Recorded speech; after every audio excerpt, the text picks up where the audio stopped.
नमस्कार, आप देख रहे हैं मुजफ्फरपुर एक्सप्रेस न्यूज़। किस तरह से बार-बार मेरे ऊपर हमला करके या कभी गोली चला के मेरी जान को लेने का प्रयास किया जाता है।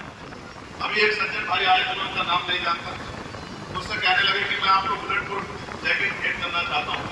इस बात तो मुझे पता नहीं था, अगली बार जब आओगे तो आपको बुलेट प्रूफ जैकेट होगा कोई नहीं यहाँ। तो मैंने उनको इशारा करके कहा कि देखो मेरी बुलेट प्रूफ जैकेट हो रही है। मैं तो वो हूँ जिसने 4-4 गोली खा के जो जिंदा है। मेरी रक्षा तो सतगुरु महाराज करते हैं। जिसकी रक्षा सतगुरु महाराज करते हो उसे किसी बुलेट प्रूफ जैकेट की जरूरत नहीं। तो मैंने उनसे कहा कि भाई जान एक दिन जाएगी, लेकिन दुख होता है कि आज भी आजादी के 75 साल बाद भी मेरी माओ को वो सम्मान का जीवन नहीं मिला, मेरी बहनों के सपने पूरे नहीं हुए। हमारा पढ़ा लिखा नौजवान बेरोजगार पढ़ के हाथ में रोजगार नहीं है, थोड़ी बहुत जमीन हम लोगों के पास है, बेबसी की जिंदगी हम लोग जी रहे हैं। अगर कोई प्रार्थना करनी है तो ये प्रार्थना करो मेरे साथ मिलकर कि जितना जल्दी हो इस देश में बेगमपुरा राज आ जाएगा।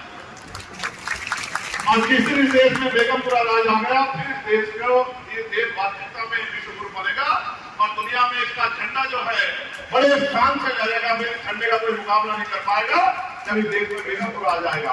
मैं महाराज जी का भी धन्यवाद करता हूँ और उनसे आशा भी करता हूँ कि उनका आशीर्वाद सबको मिलता रहा। अब उनका आशीर्वाद अपने बेटे अपने बच्चे को भी मिलेगा, उनका आशीर्वाद उनका हाथ हमारे सर में भी आएगा।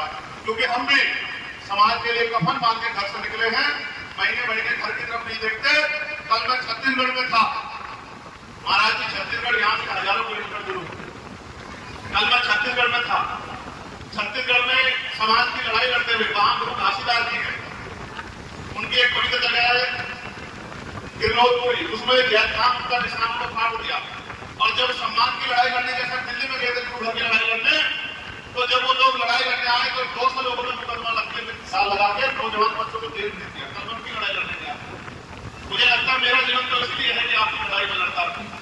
लेकिन मैं आपको वचन देता हूं, जब मैं पार्लियामेंट में जीत के आया तो मैं सबसे पहले गया था उसी गुरु घर पे, उसी पवित्र जगह पे दिल्ली में तुगलकाबाद में, जहां आज तक हमारा गुरु घर नहीं बना। ये सरकार ने वादा किया था, सुप्रीम कोर्ट ने वादा किया था।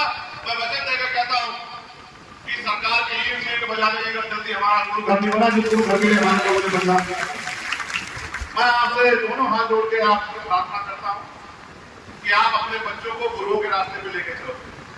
इधर उधर मत जाने दो। हमारे लोग इधर उधर खूब जाते हैं, फिर वहां से पीट के आते हैं, फिर वहां से अपमानित होकर आते हैं, फिर कहते हैं कि भाई हमारा अपमान हो रहा, अपने डेरों में आओ, अपने गुरु घरों में आओ, अपने महात्माओं के अपने संतों की बात सुनो। संतों का रोल आप नहीं समझते हमारे जीवन में कितना बड़ा है।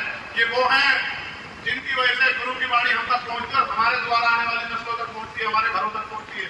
अगर संत ना हुए तो गुरु की वाणी हम तक नहीं आएगी, गुरु की वाणी हम तक नहीं आएगी तो फिर गुरु के साथ आगे बढ़ा पाएगा। धन्यवाद देना चाहिए संतों का और उनके चरणों में नमन करना चाहिए, उनकी बात पर चलना चाहिए।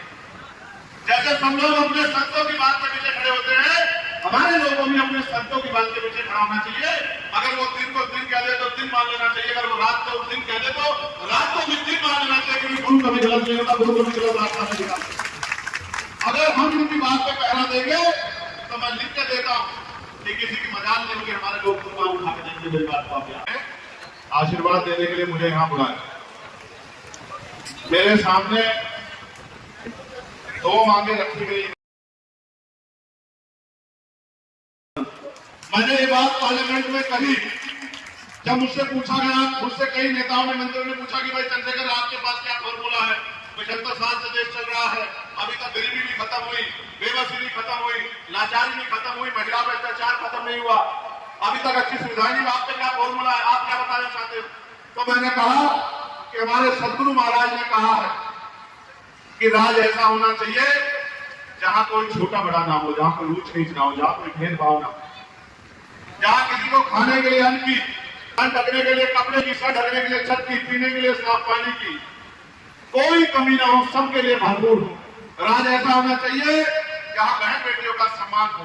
राज ऐसा होना चाहिए जहां कोई बहुत अमीर ना हो, कोई बहुत गरीब ना हो, कोई किसी का मजाक ना उड़ा सके। राज ऐसा होना चाहिए जहां किसी को कोई चोरी ना हो, किसी के साथ कोई भय ना हो, कोई लूट ना हो, किसी हत्या ना हो। ऐसा राज होना चाहिए। और मैंने कहा कि जिस दिन इस देश में बेगमपुरा राज आ जाएगा उस दिन के बाद आप देखना देश में कोई भी जो है परेशान नहीं रहेगा, सब लोग बर्बाद हो जाएंगे। और मैंने ये भी बताया कि बेगमपुरा राज ऐसा राज है जिसकी कल्पना 600 साल पहले हमारे सतगुरु रविदास जी महाराज ने की। और 14 अप्रैल को डॉक्टर बाबा साहब अम्बेडकर की जयंती यहाँ बड़े धूमधाम से मनाई जाती है। ये जो स्कूल चलाने का काम करते हैं, मुझे भी विदिशा के बच्चे यहाँ मिले जो मध्य प्रदेश से उस कोने से आके यहाँ पढ़ रहे हैं। ये बहुत बड़ी बात है। अगर सारे डेरे इसी पॉलिसी को फॉलो करें तो वो दिन दूर नहीं कि हमारी बात बहुत दूर आगे बढ़ जाएगी, हमें पकड़ने वाला कोई नहीं। लेकिन मुझे जान के बड़ा अचरज हुआ कि ये वो जगह है जहाँ सतगुरु महाराज उनके खुद रुके, यहाँ उनके चरण पड़े। ये जगह पे जाके मेरे पिछली बार याद है, 1 साल पहले हम लोग आए प्रदीप की मदद करने के लिए, और मदद तो प्रदीप की करने आए थे, लेकिन मैं यहाँ अरदास करके गया था कि सतगुरु जी मुझे ऐसी इतनी शक्ति देना कि मैं अपने लोगों की आवाज बहुत जोर से उठा सकूं पढ़े। और मुझे आज लगता है कि इसी पवित्र जगह का आशीर्वाद मेरे ऊपर है कि वो जो मैंने यहाँ अरदास की थी वो अरदास पूरी हो गई है। वो इसी पवित्र जगह का आशीर्वाद करेगा।